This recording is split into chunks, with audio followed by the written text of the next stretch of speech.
In today's episode, I'm joined by Heath Lander, who is our lead trainer for the Diploma of Clinical Pilates and also a very long-time friend of mine. Heath shares his magic formula for teaching ever-popular studio classes at his 2 studios and for training instructors to teach ever-popular classes very quickly also. We go through in detail the concept that we've developed for the Diploma. Actually, let's be honest, Heath developed it for the Diploma, the Exercise Toolbox, which is essentially a foolproof and incredibly simple way for you to always find the right exercise and the right exercise intensity for every client on every day. All that and more coming up. Hey Heath. Hey Raf. How's it going? It's good. I'm really excited to be here talking to you. Yeah, I'm excited to be here talking with you as well. So what I want to talk about, or actually, firstly, maybe some people out there in the world aren't familiar with who you are. So maybe you should just give us the short version of who you are and what you do and how you define what it is that you do in the world. Sure. In this part of the world, I guess I'm a Pilates instructor. I started being a Pilates instructor about 12, 13 years ago with no previous experience or knowledge of Pilates. I'd always been active. I did martial arts when I was young, which is a long time ago. Then I did yoga, and that was about a decade. And then I moved into Pilates when I re-met you. But the consistent theme through all of that was education. I grew up, my parents were both teachers in secondary college and university. I finished high school and did a teaching degree, sort of by default. I didn't know what else to do, so I just followed my parents. And then drifted off through my 20s and 30s, but always just sort of had something to do with education, and moved. So the two sort of parallel themes of my adult life have been physical movement and education. But until I started Pilates training with Breathe Wellbeing, 13 odd years ago, they'd been quite separate. So I was a school educator, university educator, and then special needs educator for nearly a decade. And I just did movement for my own sanity, really. I'm almost certain that if I'd been assessed, I would have been diagnosed ADHD when I was a kid. So movement was literally my sanity valve. And so when those two things came together, I was the cat that caught the cream, really. It was like, oh, you can make money teaching people to move their bodies. That's pretty cool. I didn't have an entrepreneurial upbringing or streak. I'd never thought about that. It was always sort of institutional education. And it was really through working with Breathe and yourself that sort of emergent thought came through. And after 2 or 3 years of working as a Pilates instructor, I started seeing clients in my living room. It outgrew my living room. It grew into a little studio, which grew into a bigger studio, which grew into 2 studios. And all along that progression, I was doing some instructor training through Breathe Education. Roughly, it was a weekend a month for about a decade, until, give or take, the beginning of the pandemic. When Breathe Education started to be global and busy, really busy, more busy, I took up a bigger role and was doing presentation of tutorials and lectures. And then I started to work on the Breathe Education Diploma when it was rebooted. We took out the apparatus and focused on pain science, clinical applications of pain science, and reformer and mat work repertoire. And I was asked to come and help with the design and the building and the tracking of the coursework as we rolled out this new course. And really, as far as I can tell, it was kind of a perfect storm of all the things I'd been doing in my life, plus the experience I had in that organization came together. And I'm riding a wave of delight, really, of creativity and sort of flow state at the moment as I work on these courses for Breathe Education. That's kind of it, yeah. And you'd kind of mentioned in there that we've been friends for a while, but we've known each other since like in the 1990s, right? We met sometime in the late 90s. Yeah, late 90s. Yeah. What did we do? And we used to bounce together. Yeah. Yeah, and you wrote a book called The Bouncer. Wrote a book called The Bouncer. Yeah. Damn fine book too. Yeah, thanks.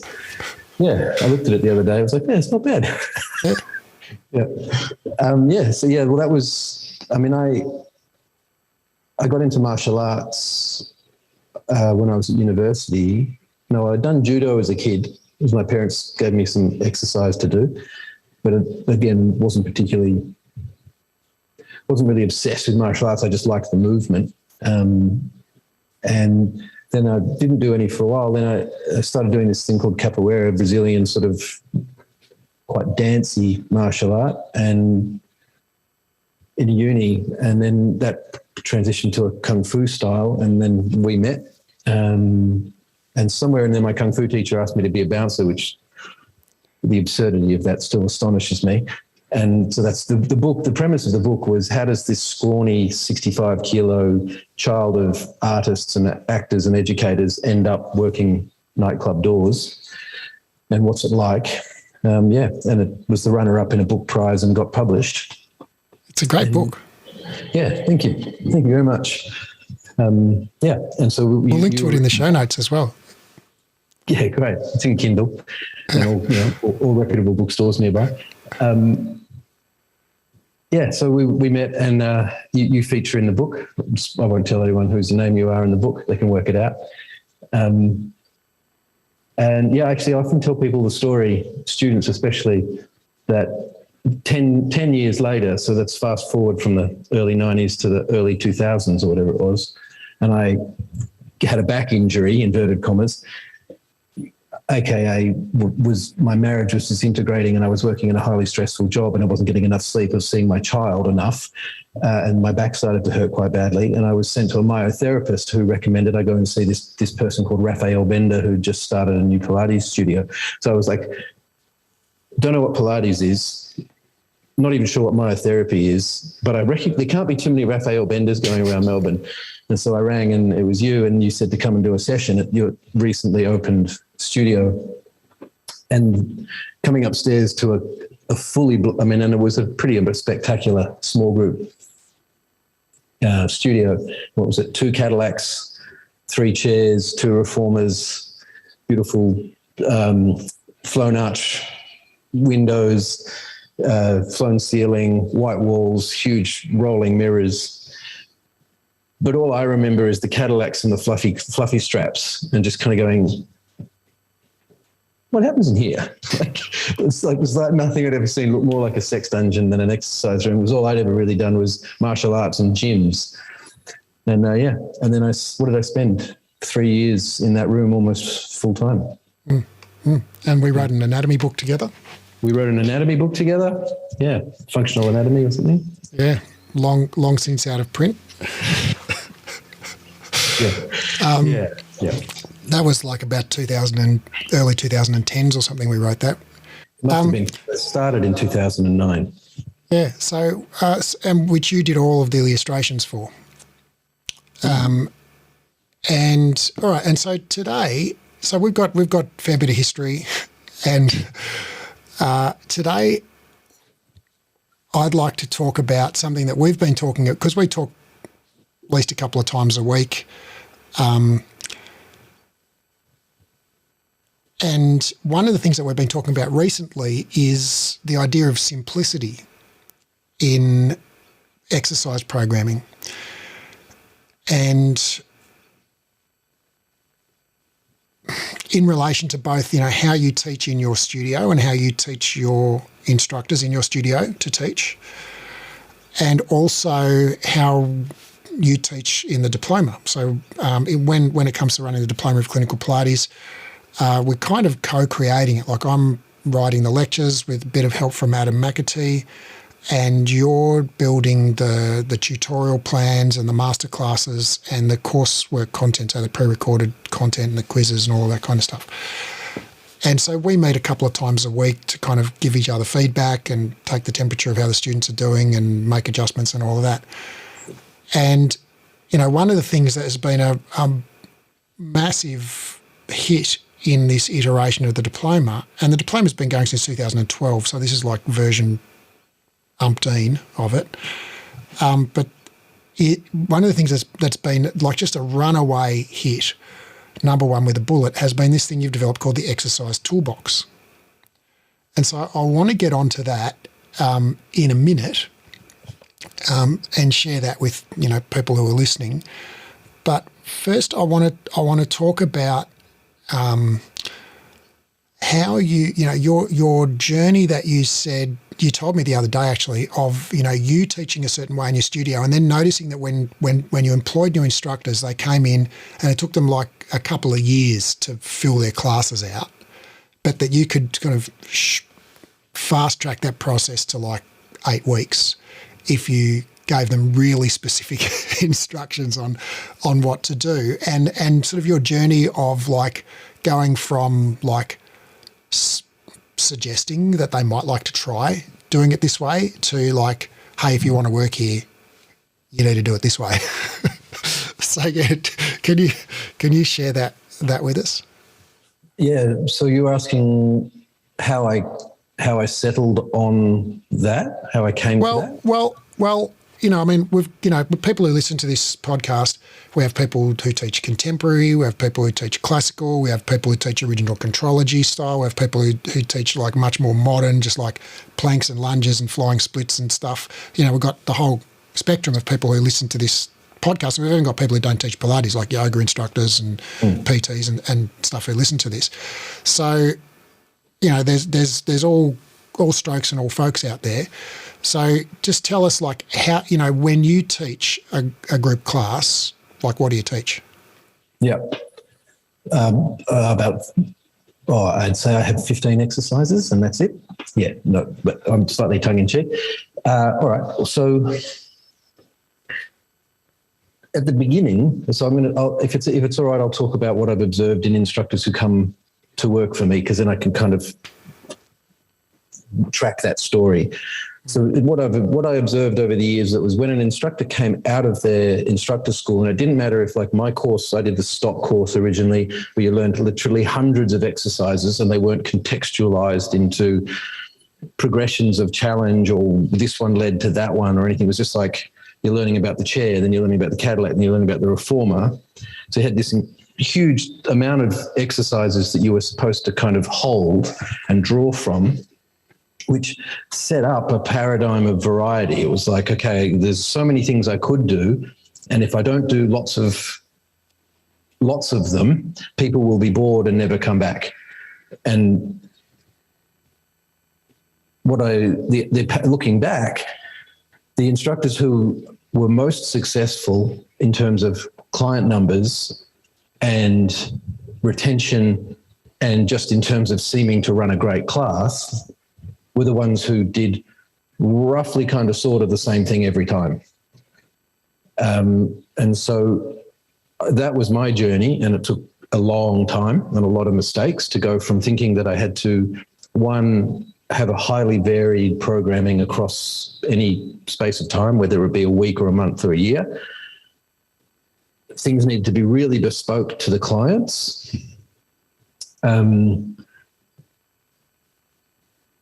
then, as I tried to do that, I realized that I was exhausted and I wasn't getting the results in terms of business numbers or client retention that I wanted and that I needed.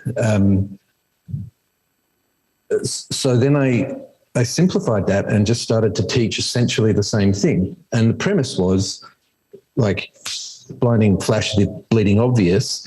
When I thought back to pottery, when I learned pottery, the man who taught me pottery showed me I had to weigh the balls. He made the ball 1 kilo, and he made me do 100 of them. So they were 1 kilo. I'm not very good at precision, so that took me like a month. So anyway, I had 100 balls of a kilo, and then he showed me 3 steps. Center the thing, pull the cylinder, and pull out the bowl, and that's it. And then he said, "Just do that 100 times." And by the 100th bowl, I kind of had the hang of it. And there was a light bulb moment there. And then I was like, "Oh, I kind of got it." And he was like, "Yeah." And then, it's this sort of parables about the Japanese making people make 1,000 things before they can keep one. So I had this kind of moment where I was like, well, if I want to get good at teaching Pilates, I should teach some small subsection of what I know a lot and be really good at it. And guess what happened? I got really good at it. So I just taught the same thing. So then what I've observed in instructors when they come out of school is that they prioritize variety. They think that their lesson plans and all the fandangled things that they can build in are the things that will signal that they've arrived and that they're confident and capable.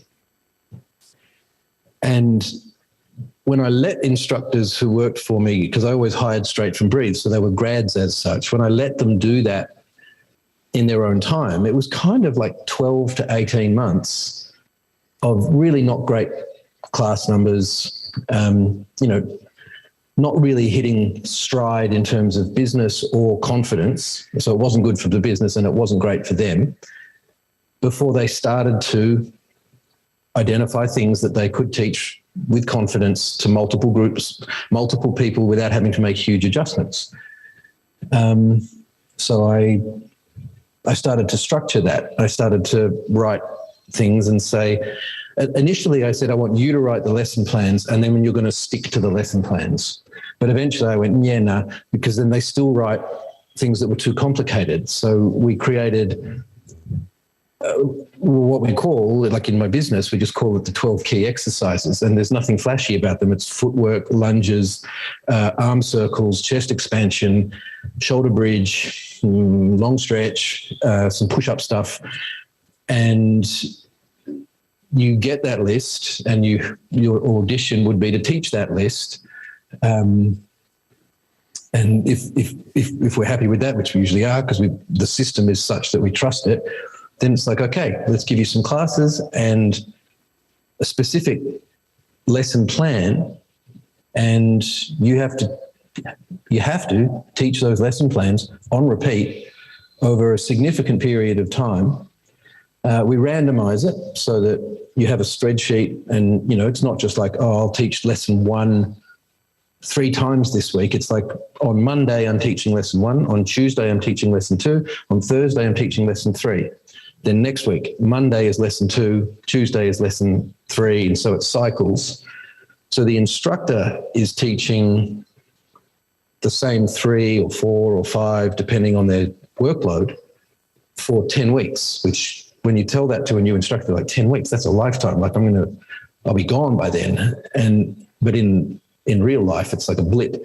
But then the beauty of it is, the clients don't know that, so the clients have a different lesson for 3 weeks.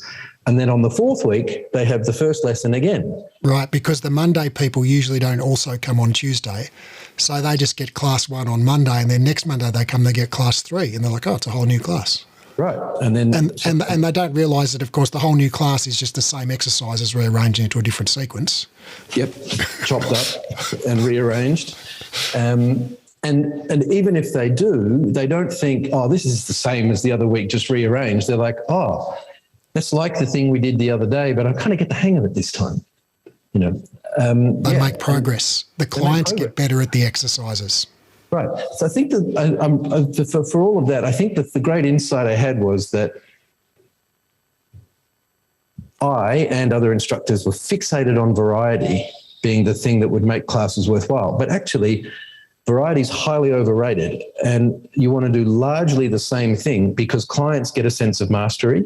They get to practice the thing and see the change over time, and the instructor gets to practice the thing. So there's this symbiotic improvement thing that happens, and the variable is stop complicating things with really complicated lesson plans. Just do the same warm-up, or well, what we've got two warm-ups, so you can pick one or the other. You can have any color you like as long as it's black or white, right? And then you do that, and one of them is prenatal friendly, another one's supine. So if you've got a prenatal client, you do the quadruped warm-up. And then, within Breathe, we talk about layers, clusters, and then a 360 concept of working the whole body. So in that, like thinking about it like that, you're thinking about the warm-up, cluster 1, cluster 2, cluster 3, maybe cluster 4, and then a cool down. And a cluster is just a group of 3 to 5 exercises that kind of go together, right? So it's all the exercises in supine or all the exercises in kneeling or whatever. The way I say it is multiple exercises in one basic position. Yeah. So it could be lunges, long stretch lunges. So it's not quite standing and full quadruped, but the transition is smooth enough that it's the same place. It's not like, it doesn't feel like a position change. Correct, yeah. So you're not turning more than 180 degrees. You're not changing more than one thing at a time. So and so the instructor only has to call like two instructions to be in the new start position, not right. And so in a cluster, right? So if I'm doing lunges, long stretch lunges, whatever, right? Basically within that cluster, I wouldn't change springs, I wouldn't change foot bar position, I wouldn't go and get a box, put the box away, do any of that stuff. That stuff happens in between clusters, right? Yeah. So we'll go and do a cluster on the box, maybe, or whatever. Yeah, and our working, we really, and Breathe too, but certainly me and our business really want people to get stronger, which is always a little bit of a balancing act when you're doing a group because you've got different strength abilities. So we use the clusters and build the clusters, and the idea being that towards the end of the cluster, everyone is being challenged enough that when you finish the cluster, they're like, oh, thank God that's over.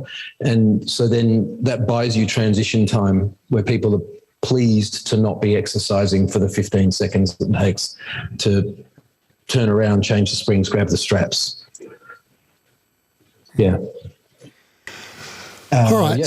So, so this is some, I really love this idea of simplicity, and it's a massive bias of mine, across just about every domain of life. But I'd like to ask you now about and talk about how we've applied this in the diploma and how you in particular have applied it in the diploma, because we've taught like many iterations of this diploma. When we first taught it, like you said, we used to have the studio equipment in it. So I used to include the Cadillac, the chair, the barrels, all of the things. And, we just used to teach all of the PMA repertoire on all of those. We actually used to use the PMA exam study guide as our reference work. And we used to teach all of that. And so we've been through the whole kind of full comprehensive repertoire training scenario.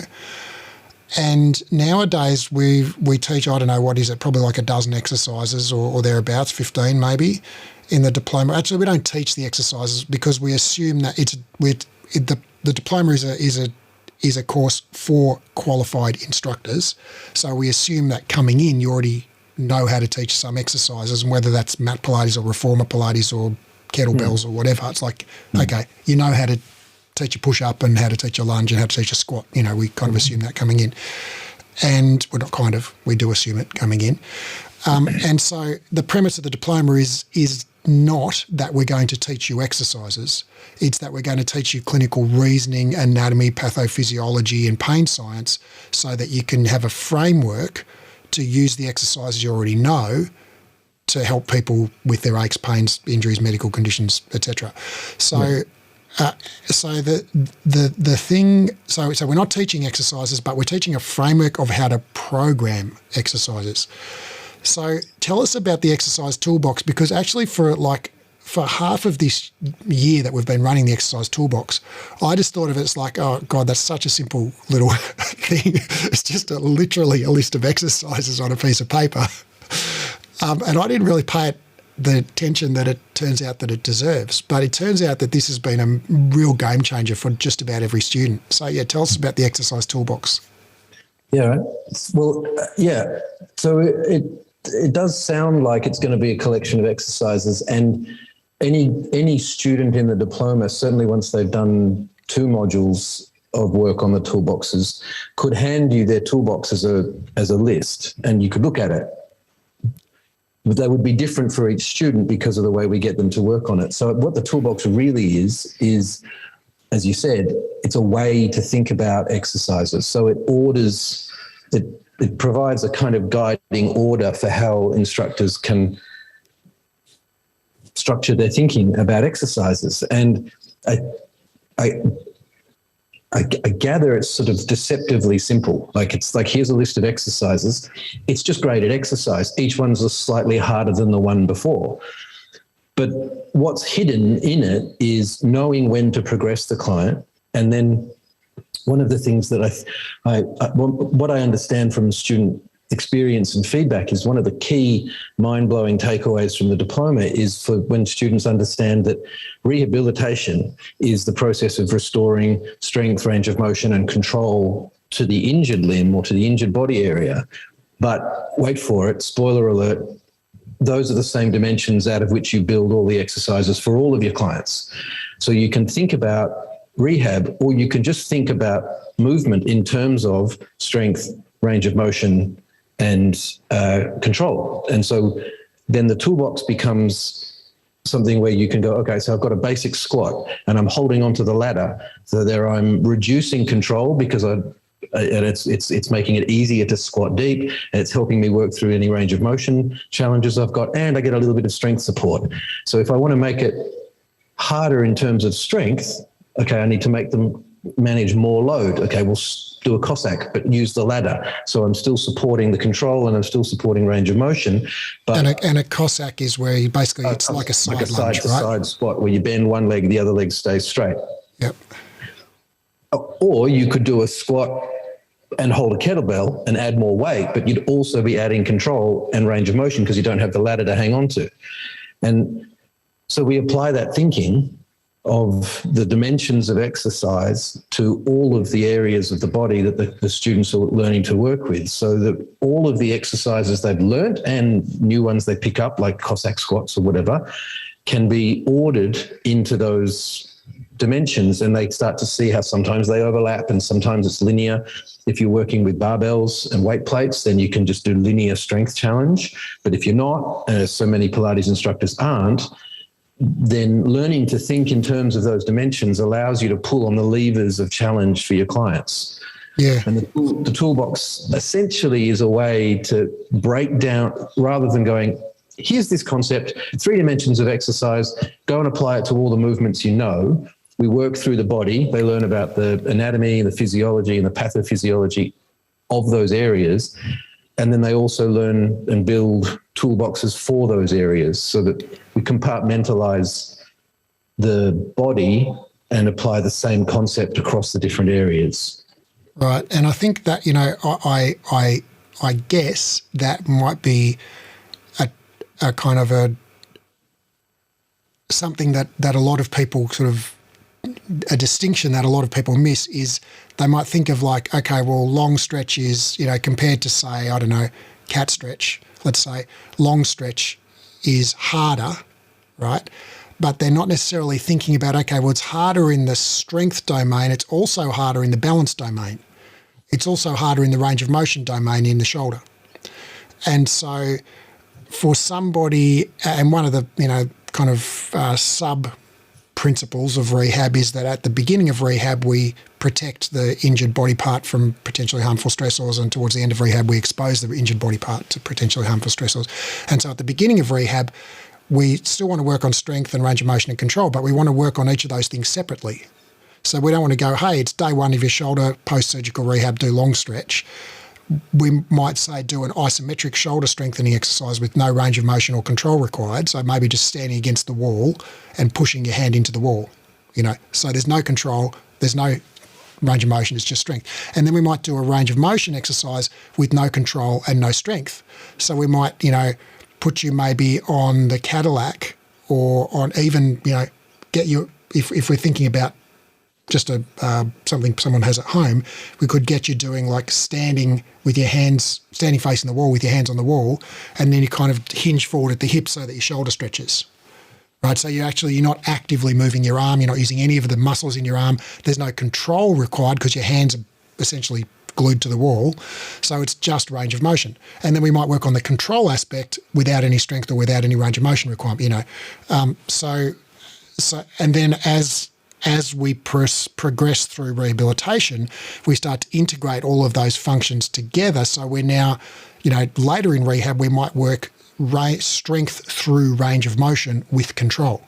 And so the toolbox really enables people to sort of tease out or separate, those three dimensions and go, okay, well, I'm going to advance this person on strength, but I'm not going to advance them on control or range of motion, or vice versa, as the case might be, rather than just thinking like, okay, they can do cat stretch. What's something that's a bit harder than that? It's being a bit more strategic about thinking, okay, I'm going to make the strength harder, but at the same time, I'm going to reduce the range of motion to make that easier, so that they can cope with that additional challenge. Yeah, what's great about it is that it works for group instructors who it's exactly the same thinking, but kind of in reverse. When you look at someone who's struggling with a movement in a group class, because you've learned how to answer the question of what makes it hard, like, what are the challenges built into that movement, you can then start to go, they're struggling with the control bit, or, they can't do the strength bit yet. The range of motion isn't there yet. Rather than going, they can't do the exercise, let's just do something else. It's like, I'm going to dial back the range of motion and make it more achievable. Or the person's succeeding and you want to be able to make it harder, and you say, let's make it harder in strength by dialing up the spring tension or whatever. So thinking that way about it allows you to go up and down, and as you say, the subscales principle is, protect the injured area, challenge the injured area. Well, that's the spectrum. And that this allows you to think really critically and effectively about which challenge you're introducing when. And then the other bit that we haven't really talked about is applying the principles of strength gains so that you know how many reps / sets do I want the person to do before I decide to progress them, which is the other great magic of the Pilates instructor. Is how did they know when it was the right time to make it harder for me? And when I'd asked instructors that I was learning from, they were like, you just get a feel for it. People just look like they've got it under control. I'm like, that's great, but that might take me 3, 5, 10 years to be able to intuit. But now we've got simple science, which gives us a rule. So it's like, okay, great, do that. You can do 10. Awesome. Let's make it harder. You only did 7. Well, we'll do that again for the next couple of sessions. Can we just backtrack for a sec? Because I want to give people listening like some concrete, step-by-step takeaways for this to build their own exercise toolbox. So really, essentially, the exercise toolbox at its core, it's literally just a list of exercises, each of which is a little bit harder than the one before it in one or more dimensions of strength, range of motion, and control.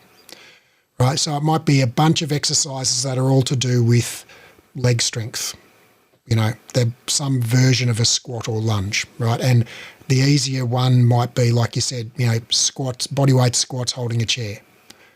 And then the next version might be bodyweight squats not holding a chair. And that's a bit harder on balance and a little bit harder on strength as well. And you could make it harder on strength without making it harder on balance by saying bodyweight squats hand resting on a chair but not holding it. So you could grade it up and basically just have a list of maybe 5 or 7 exercises that are some version of a squat or some version of a push-up or some version of a curl-up or whatever it might be. And each one's a little bit harder than the previous one on one or more of those dimensions. And you literally, and so you can make these up. Like if you teach on reformers, make a list of exercises on reformer. If you teach on the mat, if you teach on kettlebells or whatever, just make a list of exercises that are each one's a little bit harder, and start with one that, like, okay, your grandma could do, or someone who just had shoulder surgery could do, and then work your way up to like, you'd have to be like ready to audition for Cirque du Soleil to do that one. And so now you've got grades of exercises that you can adjust for pretty much any client, and this is not this is like programming one class, right? Because you're just programming a sequence of an upper body push, an upper body pull, trunk flexion, trunk extension, trunk rotation, trunk lateral flexion, and some squat / lunge. It's like that's seven programs, each with 5 to 7 exercises in it, and a lot of them might be similar exercises. Like cat stretch might be on your upper body push sequence. It might also be on your torso flexion sequence, for example. Mm-hmm. Yep. So you can certainly reuse ingredients. And then you've just got these lists of exercises, and, your client comes in and, you want to work them in all directions. You want to work their arms, you want to work their legs. So you've got to give them at least one exercise off every sequence, right? So they've done all of the movements. And where do you start them on each sequence? Well, this is what you're getting to, is that, well, we know that to maximise improvement in strength, and we talk about a lot in Pilates, we talk about strengthening, and I see this on social media a lot as well. And I think a lot of people don't, I'm certain that most Pilates instructors aren't clear on what it means to actually strengthen. Like I saw something today where someone was on Instagram, where someone was doing a body weight, standing 1 foot on a foam block, just like one of those sort of yoga blocks. Maybe it's like 2.5 inches off the floor. And the other foot standing on the floor, and then doing like side step ups onto the block, right? So it's not a half squat, it's not a quarter squat, it's like a 1/10 squat, So if you imagine standing with both legs straight, then you squat down like literally 2 inches, your pelvis drops 2 inches, like that's about how far, right? And I thought, that looks like a fun exercise for balance, maybe a nice warm up for, the class or whatever. But the caption underneath said, great for strengthening the ankles, the quads, the glutes, the blah, blah, blah. And I thought that would strengthen the quads and the glutes for somebody extremely frail and deconditioned, like a nursing home resident. But for an adult human who can walk out upstairs, get out of a chair, carry shopping upstairs, whatever it might be, it's like that's not enough load to produce any kind of strengthening. And I say that with love and respect to if you're out there doing step-ups onto a block, that's a great exercise. It's a balance exercise. It's a control exercise, but it's not any kind of a strength exercise. We know that we need, to really maximise your strength gains, you need to be working at an intensity where you can only do roughly 10 reps because the resistance is so hard that after 10 reps, you basically can't do, an 11th rep. So this is like, for many of us, if you can't do more than 10 push-ups, right, full push-ups, well, that's the level of effort, intensity that's required to create some kind of strengthening stimulus. And so when we're working on footwork on 1.5 springs or whatever it might be, where we can do freaking 280 reps before we get tired, that's actually, I'm sorry, my friends, that is cardio. Yeah. And in that case, cardio for your knees or something. Yeah, I think I know I've certainly lived this, but I think there's a tendency to sort of conflate sensation with strengthening. If you do this movement and you feel your legs working, then therefore it's a good strengthening exercise for the leg. It's like, no, it's just you're feeling your leg muscles do something, but until you hit exactly you just described, particular measures where you can't do another beyond a certain point, and there's specific numbers around that, you're not actually getting stronger. You're not creating changes within the body. And then the next question is like, why do you want to create those changes? And then we do a whole course on the value of that. And it's kind of sad that, to me, that given Joseph Pilates is the person that started this conversation that's still going, I'm sure to his wonder, was clearly a strong person and clearly worked to fatigue enough to strengthen his body, that seems to have been lost generally in the culture of Pilates. And there's an over emphasis on high volume, moderate load, or even very low load. Low load. And that's great. And as you say, it might be a strengthening exercise for someone who's deconditioned. But as an instructor, I think it behooves us these days to know more and to be able to program effectively for people in front of us, because we've got the information now. Hey, let's take a break before we come back and talk about that. Okay. So before the break, you said it behooves us as Pilates instructors to avail ourselves of a knowledge of the principles of strength training, because we do talk about strengthening a lot in Pilates. We talk about strengthening core and strengthening your back. And when I was doing my course with Stott, and every manual I've ever read, I've got a whole bunch of Pilates manuals on the shelf behind me here, and they all say, this exercise strengthens blah, blah, blah muscles, and 19 times out of 20, probably not. That's not the case unless you use like quadruple the amount of resistance that they recommend in the book for most people. And so the basic, and we've talked about this before on the show in the Heavyweights Bulk You Up Like an Elephant episode. I think it was like one of the first 10 we did. But so for a more detailed discussion, go back to that. But basically, to maximise your strength gain. Now, you'll get stronger with light resistance up to a point, but very soon, after you get a bit stronger, you need to increase the resistance. Otherwise, you're going to stop getting stronger. Like you can't do footwork on 2 springs for 5 years and just keep getting stronger and stronger and stronger and stronger over that time. Yep. You need to increase the resistance progressively. Otherwise, you're going to stop getting stronger. And to actually maximize how much strength you gain, you need to be working at something around 80% of your maximum. So that's like 80% of the maximum that you could move once. So think like one arm push-up, or even a one arm kneeling push-up, like an exercise you could only, or a full depth pistol squat, or something that is super hard for you that you could only do once. Well, 80% of that load is what you need to maximise the stimulation for strength gains. And so that's a load that you can go about 10 reps with, right? So if you can do like 10 kneeling push-ups or 10 full push-ups or whatever, well, it's about that hard. That's the effort level that's required. And the good news is you don't need to go all the way to failure. You don't need to push out the last 2 reps. So if you just do 7 or 8 reps of a load that you could do 10, that's going to maximise your strength gain. And so talk us through how you use the toolbox right now. So we've got this list of exercises that start with, push-ups on the wall maybe, and then go to push-ups with your hands on the sofa, and then go to kneeling push-ups on the floor, then go to full push-ups on the floor, and then maybe go to push-ups with your hands on the floor, your feet on the sofa. And then we go to push-ups on the floor with your feet on the sofa with Heath sitting on your shoulders, whatever it might be. And so on that spectrum, kind of basically, talk us through how you'd find the right work zone for the client using that ladder, that toolbox. Yep, no worries. So,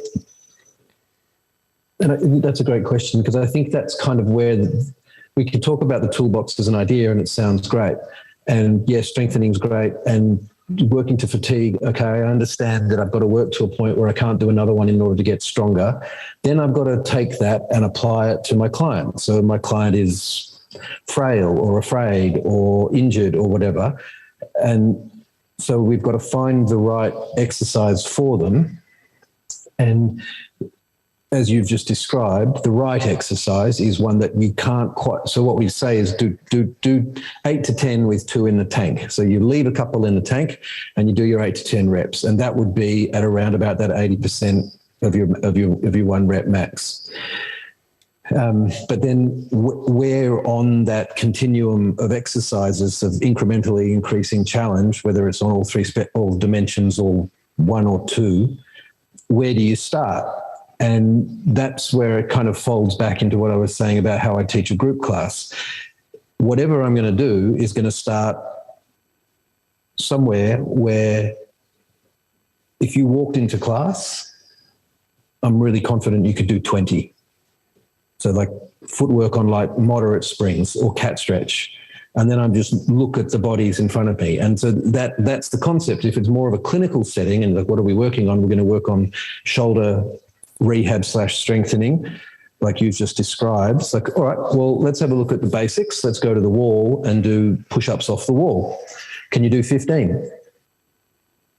You can. Okay, great. Let's go and do something else. Talk about your kids, maybe do some ankle stretching or something, give you a little break, come back and make it harder. Can you do 10? So, and I go for 15 because I want to err on the side of caution. I want to make sure you succeed. And, you know, I'm really confident because I saw you pick up your school bag on the way in that you can probably do 15 wall push-ups, but we'll start there.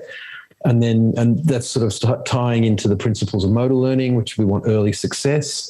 So rather than have you fail and modify the exercise, I'd rather have you succeed and progress the exercise, which is just a different direction up and down the same spectrum. So in other words, you aim below the target to start with, really and then go, you know what?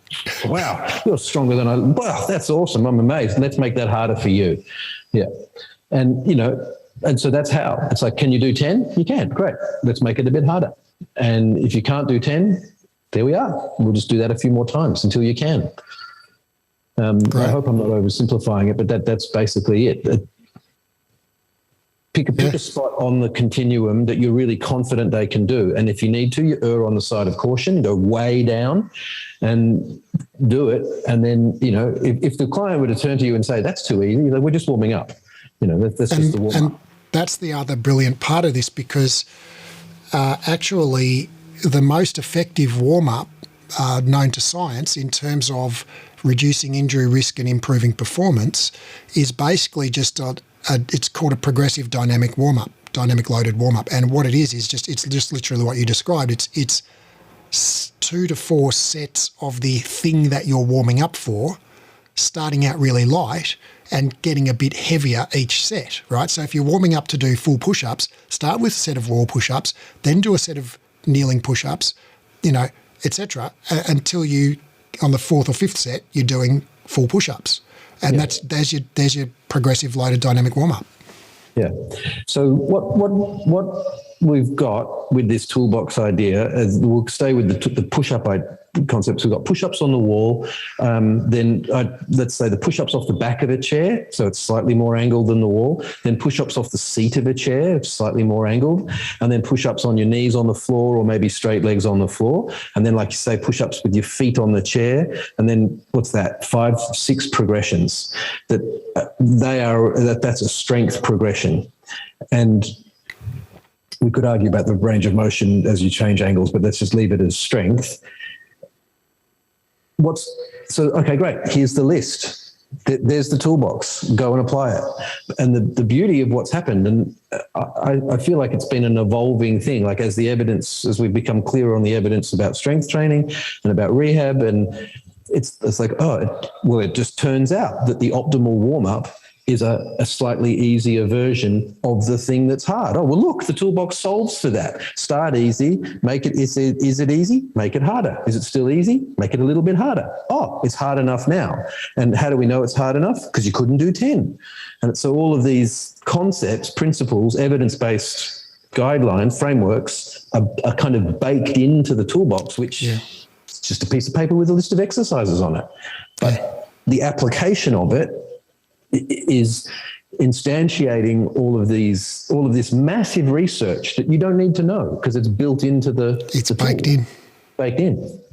Yeah, I love it. And that's really no different from if you were training with, say, a barbell, you know, and you were training squats. Well, set number 1 is just the barbell. Set number 2 is the barbell plus a little bit of weight on each end. Set number 3 is a bit more weight. Set number 4 is a bit more weight. Set number 5 is the weight you can do no more than 10 reps of.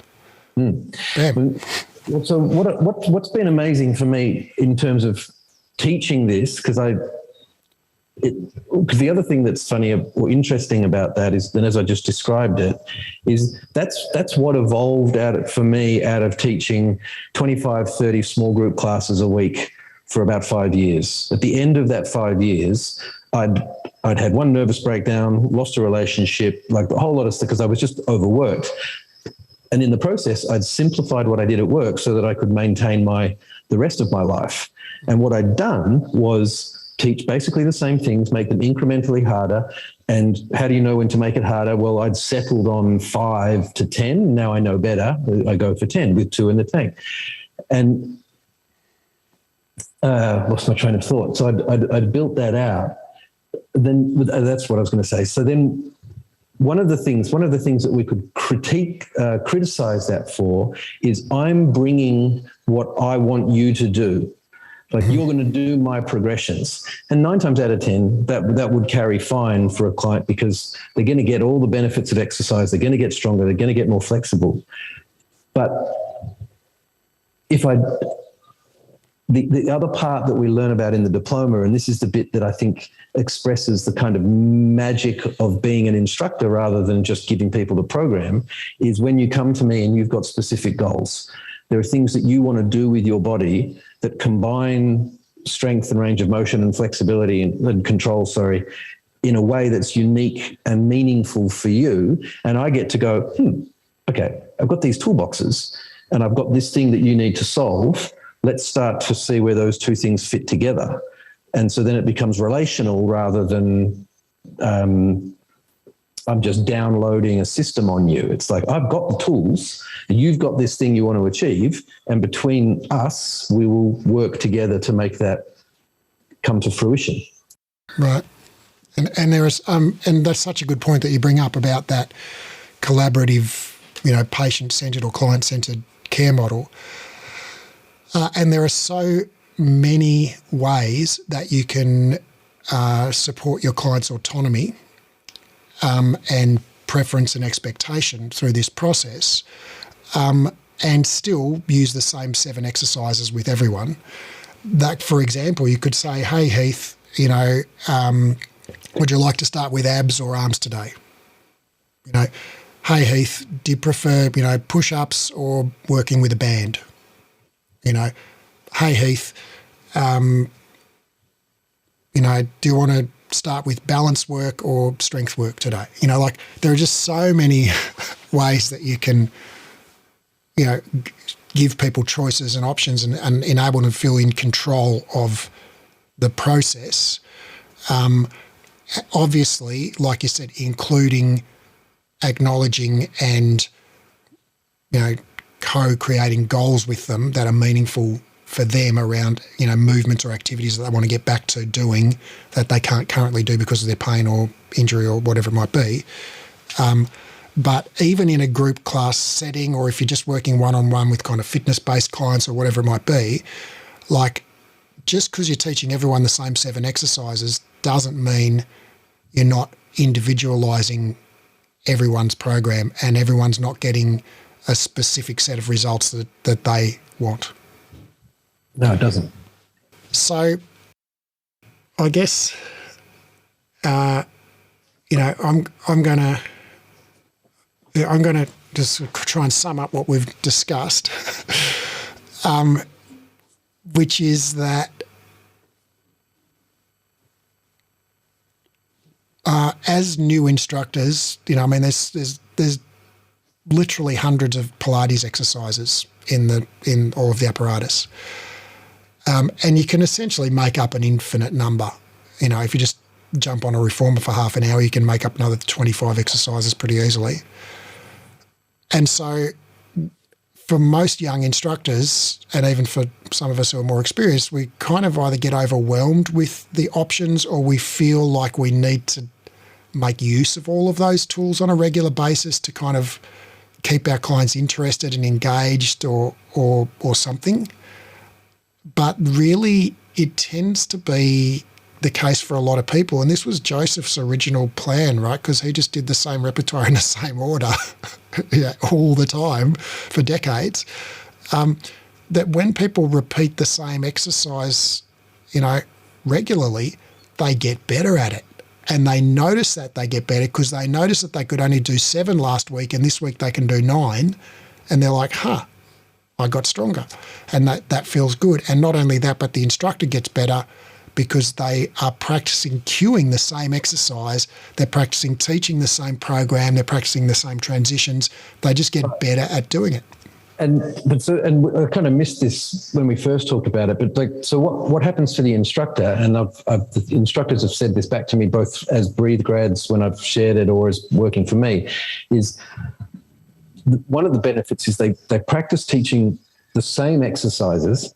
They use the cue. They use a cue and they see what happens. And that cue didn't quite get the effect, or that cue worked really well, so I'll use it again. So they get this feedback, and because they're going to repeat that exercise multiple times across multiple classes, across multiple weeks, they get this constant feedback about the quality and the effectiveness of their cues. Plus, they're watching multiple bodies do the same movement a lot, so their eyes get sharper to the quality of that movement. So they spot the anomalies faster. So then they become more efficient in saying, straight legs, straight arms, push the bed out, bring the bed back, keep your body locked in shape. Bang, I've locked onto the person who's looking like a wet noodle in the back corner.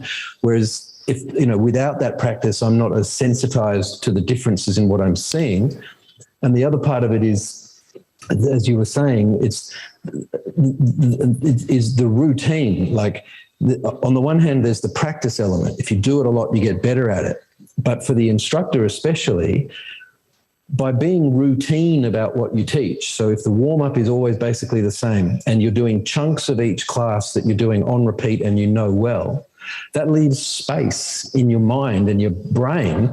So if you want to try something more creative, something you haven't taught before, you've got more kind of space. I feel, and when I think about it, it's like space. It's like I've got more brain energy available to try something new. And if it goes pear-shaped, it's okay. I'll just drop back to something I've been doing a lot of. So it's like, we'll go out into this unknown territory. Whew, that was a bit scary. It got a bit loose. We'll come back and do something familiar. Or it goes really well and you're like, bang, nailed it. Got a new program. I'm going to use that again next time. Does that make sense? Yeah. I think also, like, it's so hard as an instructor to kind of put yourself in the client's shoes and recognize that, number one, that person hasn't done 25 classes this week like you have. And number two, like, this is like, people like monotony. Like think of it, like, if you're listening to this, right? When you go to the coffee shop and buy your coffee, do you order a different freaking coffee every time? No. They know what you're going to have when you walk in the door because you always order the same thing. What about when you go to your favourite restaurant? You look through the whole menu, then guess what? You order the same darn thing you ordered every time, right? Like, you've got your favourite brand of jeans and your favourite brand of leggings and your favourite colour of top and your favourite car and your favourite, like, humans are creatures of habit. We like things the same. And in all of those scenarios, so whether it's the barista, the shop assistant that you go back to because you like the jeans or whatever, the service element is not constantly varying. Like, if the waiter always said to you, no, don't have that, have this, you wouldn't go back. But if every now and again, with their spider sense, they sense that maybe you're up for a bit of a challenge, they say, look, how about I offer you something else to go with your pasta tonight? And you're like, okay. And so, but they can guide you to taking that challenge, but they're not force feeding you with different things all the time. They're making space for you to build your routine and habit. And group exercise is no different, I don't believe. We're going out. It's my daughter's birthday on Monday. We're going out for dinner. We're going out to this restaurant that she calls I think she calls it the $100 restaurant or something, because it was $100 one time when we went there. And we're going there because we had a particular experience last time. You know, the service was a certain way, the food was a certain way, the music was a certain way, etc. And we're going there because we want that experience again, not because we want some random different experience. You know, we don't want to get there and go, oh, we've changed. It's now a Japanese restaurant and we have punk rock band play. It's like, we don't want that. You know, we want the same experience we had last time. And, you know, when I've got my favourite restaurant, I've got my favourite Italian restaurant I go to, I always order the same darn dish, right? I've only ordered one thing there. I've been there like 8 times. I always order the same thing. If I went there, like when I make a booking to go there, I'm making a booking to buy that dish. You know, and so if I got there and they were like, oh no, we've changed the menu, we don't sell steak anymore, you know, we've become a vegan restaurant or whatever. It's like, I'm not coming back. Yeah. All right. So yeah, I think we overrate variety, we underrate consistency and routine, and the ability to make and notice progress, both for the client and for ourselves as instructors. And I think, I don't think we really specifically mentioned it, but I think it's been kind of a theme under here is I think we often just overcomplicate things. I see this all the time on Instagram, and maybe this is just like it's more performative on Instagram. And so people do these exercises that kind of look beautiful, but they're be hellishly inconvenient to get into. I see people all the time on Instagram these days on a reformer, on a box, sitting with one leg in the air with a strap on it, with a band around their thighs, holding a toning ball behind their knee. It's oh my God, how long did it take you to get into position to do that? It's just do a push-up for God's sakes. So, I think we overcomplicate things a lot when we could just use, it's like the humble lunge, works every muscle from the waist down, adductors, abductors, knee, quads, hamstrings, glutes, calves, the foot, the whole lot. And yet we feel the need to jump on a box with a booty band and a strap crossed over and a freaking whatever else, and it's I love looking at those things on Instagram because I'm in awe of people that can put their leg over their head with a strap on their foot and all that kind of stuff. But it's when you're teaching a group exercise class, come on, people, be serious. Yeah. I totally agree. A lot of the time I look at it and think, well, who's it for? So I'm sure if instructors look at that and have a go at it and love it, that's great. But if you multiply that setup across 12 people in a room, no one's in a flow state. Everyone's trying to work out where their left leg is supposed to go. And it requires for that to be a smooth process, you're talking about a black belt instructor who's been at it for a long time, really knows their cues, really knows. And all the really, really experienced instructors that I've observed and talked to gravitate in the other direction. That over time, their programming gets simpler, not more complicated. And I think even with a one-on-one client, I'm sure there are some circus acrobats and dancers who would love doing, super fancy stuff. But even when some of that stuff that you see on Instagram that looks beautiful actually doesn't feel amazing in your body. And it's even circus acrobats and dancers, just a simple split or a simple plank hold or something can be made super challenging for someone who's high level. It doesn't have to be complicated to be challenging. I think that's one thing that we've talked about this. We've talked about this, and we talk about it with students a lot. That simple is not necessarily easy, and that's really, really important. That's a fundamental principle or tenet of group programming. Is simple can be really hard, and that goes to the toolbox because it can also be easy. And the reformer is a remarkably effective tool like that because you've got springs. You can just add another spring. So you can keep things simple, and by playing with spring tension, make it hard in multiple directions. The classic would be long stretch. More springs is harder in one direction, less springs is harder in the other direction. And in the middle, depending on your body weight and body length and so on, there's going to be a sweet spot, which is kind of easy, doable. And it's one movement, one set of cues, very different experiences, different parts of the body. That's just gold, for group programming. And if you really want to spice it up, you can put in some holds at end range or, Yeah, absolutely. And then that evolves into your pike, plank, knee stretches, but it's all the same principle. One movement pattern, different spring settings, different experience for the client. And I've lost count of how many times I've had that conversation with instructors and student instructors, but like you say, if a client comes every Tuesday, then that's 1 hour out of a week. And they're not Pilates professionals. They probably don't think about their Pilates class maybe ever, except when they're there, or that, oh, I've got to go to Pilates tonight, I've got to get the kids fed. So then showing them that they do the same movement on 3 different spring settings for 3 very different experiences, that's awesome. That's like, here you are doing Pilates, here you are understanding the machine, and here you are getting stronger in different ways with one movement. How cool's that? And the instructor might be like going, God, isn't that boring? I'm not juggling while we do it. But the client's probably going, far out. That's amazing. You know, who invented this thing? I've seen that just so many times that I have absolute confidence doing it. It's just like, all right, we're going to do the same movement 5 times, 3 different spring settings with lunges in between. Everyone leaves happy. And choosing a level of resistance, whether you're getting your resistance from taking springs off or from adding springs on, choosing a level of resistance where the client can do between 5 and 10 reps, and then stopping when they've got sort of 2 to 3 reps still left in the tank, so stopping before they hit complete failure.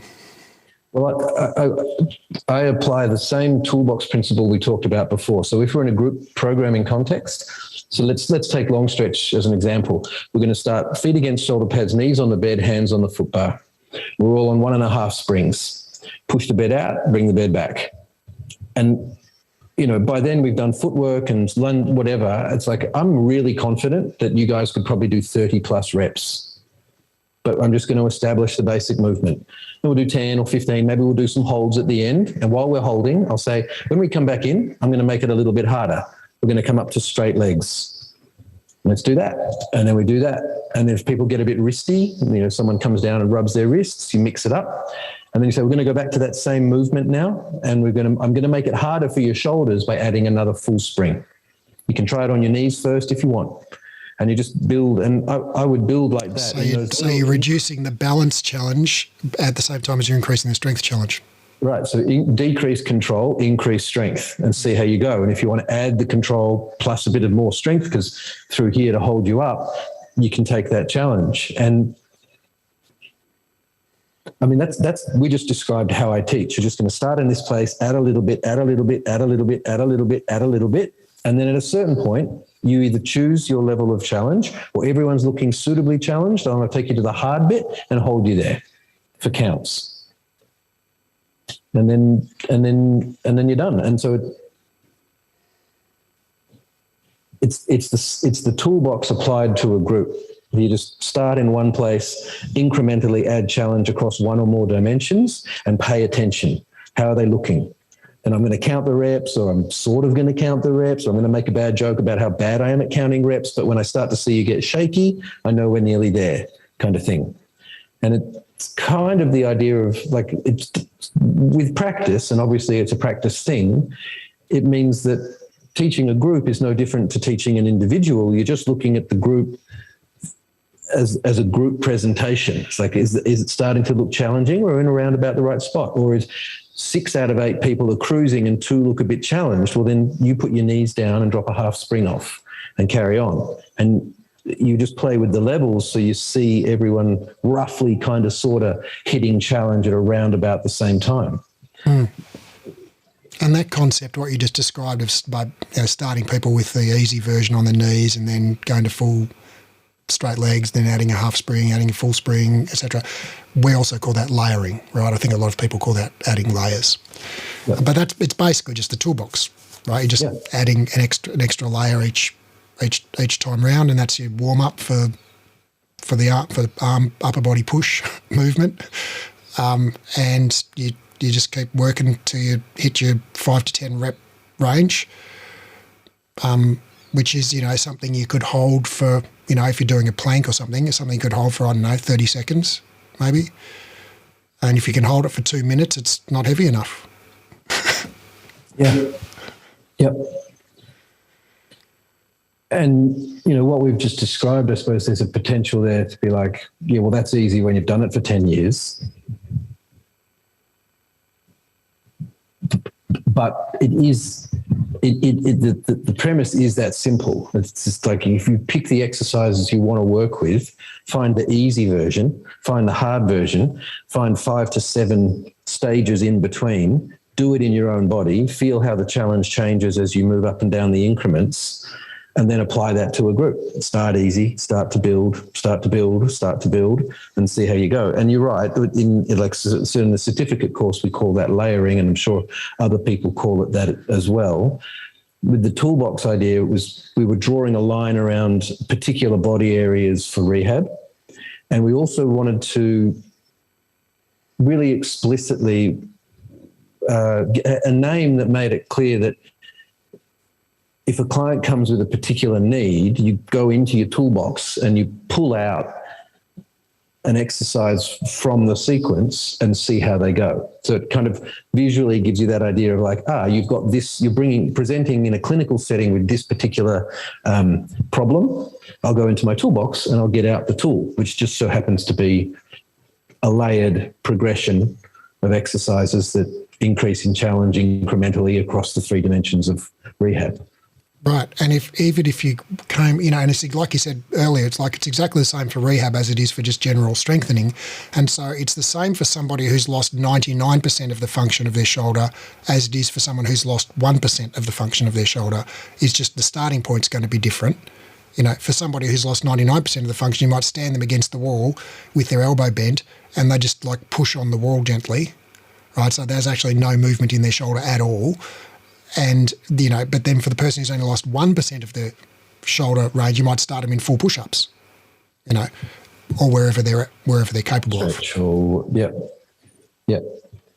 Well, obviously you wouldn't start them in full push-ups on their first set, but that might be their working, load in session number 1. Good talk, Heath. Thanks, Raph.